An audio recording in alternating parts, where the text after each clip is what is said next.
বন্ধুরা আজকে চলে আসলাম একটা নতুন ভিডিও নিয়ে। তো আজকে আমরা জানতে চলেছি কিভাবে তোমরা তোমাদের মোবাইল ফোনেই আধার কার্ড ডাউনলোড করে নিতে পারবে।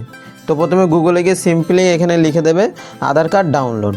এই যে দেখো আধার কার্ড ডাউনলোড লিখে দেবে। লিখে দেওয়ার পরে একদম ফার্স্ট যে ওয়েবসাইটটা ইউডিআইয়ের, এই ওয়েবসাইটটাতে ঢুকে যাবে। এই ওয়েবসাইটে ঢুকে যাও।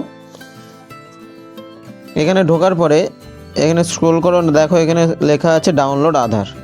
এই ডাউনলোড আধারে প্রেস করো। ডাউনলোড আধারে প্রেস করো। অনেক সময় একটু লোডিং হয় বা অনেক সময় সার্ভার ডাউন থাকে, তার জন্য অনেক সময় লেট হতে পারে। যে সময় সার্ভার ডাউন না থাকে সে সময় তাড়াতাড়ি হয়ে যায়। তো এটা লোড হয়ে যাক। এবার এখানে আসার পরে এখানে দেখো এখানে উপরে লেখা আধার নাম্বার আছে, এনরোলমেন্ট আইডি আছে। তো আমরা আজকে দেখব আধার নাম্বার দিয়ে কীভাবে ডাউনলোড করতে হয়। কিন্তু তার আগে এনরোলমেন্ট আইডিটা একটু বলে দিই।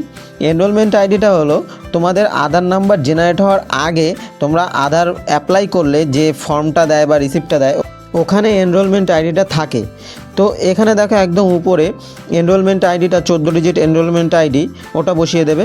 তারপরে এখানে ডেট সিলেক্ট করার জায়গা আছে, যে ডেটে তোমরা অ্যাপ্লাই করেছো আধার কার্ডটা ওই ডেটটা এখানে সিলেক্ট করে নেবে। ওখানে ফর্মে সব লেখা থাকে। তার নিচে টাইমটা ওখানে দেওয়া থাকে, টাইমটা এখানে সিলেক্ট করে নেবে। নেওয়ার পরে এই যে নিচে হলো ক্যাপচা, এই ক্যাপচাটা দিয়ে সেন্ড ওটিপি করলে যে মোবাইল নাম্বারটা দিয়েছিলে ফর্ম ফিল আপের সময় ওই মোবাইল নাম্বারেও একটা ওটিপি চলে আসবে। তারপর ওটিপিটা ওখানে বসিয়ে দিলে তোমাদের আধার কার্ড ডাউনলোড হয়ে যাবে। তো চলো দেখে নিই আধার নাম্বার দিয়ে কীভাবে আমরা ডাউনলোড করতে পারি। তো আধার নাম্বার এখানে সবার প্রথমে আধার নাম্বারটা বসিয়ে দেবে। আধার নাম্বারটা আমি বসিয়ে নিই, তারপরে দেখাচ্ছি। সিকিউরিটি পারপাসের জন্য আমি আধার নাম্বারটা ব্লার করে দিয়েছি। তো তোমাদের আধার নাম্বারটা বসানোর পরে এখানে নিচে ক্যাপচারটা বসিয়ে নেবে। এখানে ক্যাপচারটা বসানোর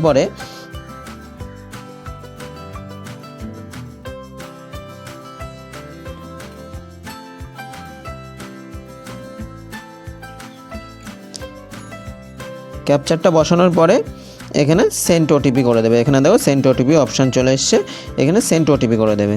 ঠিক আছে, সেন্ড ওটিপিটা করলে তোমাদের যে মোবাইল নাম্বারটা লিঙ্ক আছে আধার কার্ডের সাথে ওই মোবাইল নাম্বারে তোমাদের ওটিপি চলে যাবে। তো ওটিপিটা এখানে বসিয়ে নিতে হবে। তো চলো আমি ওটিপিটা বসিয়ে নিই, তারপরে তোমাদের বাকি প্রসেসটা দেখাচ্ছি। ওটিপিটা আমি বসিয়ে নিলাম। ওটিপিটা বসানোর পরে এখানে দেখো উপরে একটা চেক মার্ক আছে। এই যে চেক মার্কটা, এই চেক মার্কটা হলো তোমাদের যদি মার্কস আধার কার্ড লাগে। মার্কস আধার কার্ড মানে তোমাদের আধার কার্ডের প্রথম আট যে ডিজিট, এই যে এইটা প্রথম 8 যে ডিজিট, ওই 8 ডিজিটটা ব্ল্যাঙ্ক থাকবে, মানে 8 ডিজিটটা ক্রস মার্ক থাকবে, ওটা কেউ দেখতে পাবে না। লাস্ট 4টে ডিজিট সবাই দেখতে পাবে। তো ওই লাস্ট 4টে ডিজিট তোমার কেন দেখতে হবে, তুমি যদি কোনো জায়গায় আধার নাম্বার না দেখাতে চাও, মানে দেখা গেল তোমরা কোথাও হোটেল বুক করতে যাচ্ছ, হোটেল বুক করার ওখানে শুধু তোমাদের আইডি প্রুফ হলেই হয়ে যায়। তো ওই জায়গায় তোমরা এই আধার কার্ডগুলো ব্যবহার করতে পারো, যেখানে তোমাদের আধার নাম্বার শো করবে না। তো তারপরে নিচে যে ডাউনলোড আধার অপশানটা আসবে ওখানে প্রেস করলে আধার ডাউনলোড হয়ে যাবে। দেখো আমার আধার কার্ড ডাউনলোড হয়ে গেছে। এবার আধার কার্ড ডাউনলোড হওয়ার পরে আমাদের আধার কার্ডটা ফাইলে চলে যাবে। আমাদের যে তোমাদের মোবাইলে যে যার মোবাইলে যে ফাইল আছে, ফাইল ম্যানেজার বা গুগল ফাইলস যাই থাকুক না কেন ওখানে গিয়ে ডাউনলোড অপশানে যাবে, গেলে আধার কার্ড পেয়ে যাবে। বা তোমরা আরেক জায়গা থেকে পেতে পারো, ক্রোমের যে ডাউনলোড অপশান, ক্রোমের একদম ডান পাশে উপরের কোনায় যে 3 ডটটা থাকে, এই যে এইটা, ওখানে প্রেস করার পরে একদম তোমরা হোমে যাওয়ার পরে ওখানে প্রেস করবে। এখান থেকে আমি প্রেস করেছি বলে আসছে না। হোমে যাওয়ার পরে ওখানে প্রেস করলে তোমাদের ওখানে ডাউনলোড অপশানটা চলে আসবে। ওখানে ডাউনলোড অপশানটা আসলে ওই ডাউনলোড অপশানে ঢুকলে তোমরা ওখানে দেখতে পাবে একদম প্রথমে তোমরা যেটা ডাউনলোড করেছো। এবার ওখানে প্রেস করার পরে তোমাদের একটা পাসওয়ার্ড চাইবে। ওখানে প্রেস করার পরে, কারণ এই পিডিএফটা পাসওয়ার্ড প্রোটেক্টেড থাকে, তা পাসওয়ার্ডটা কীরকম হয়, পাসওয়ার্ডটা তোমার নাম যাই হোক না কেন, তোমার নাম ধরো সিম্পলি ধরলাম আমি রামচরণ।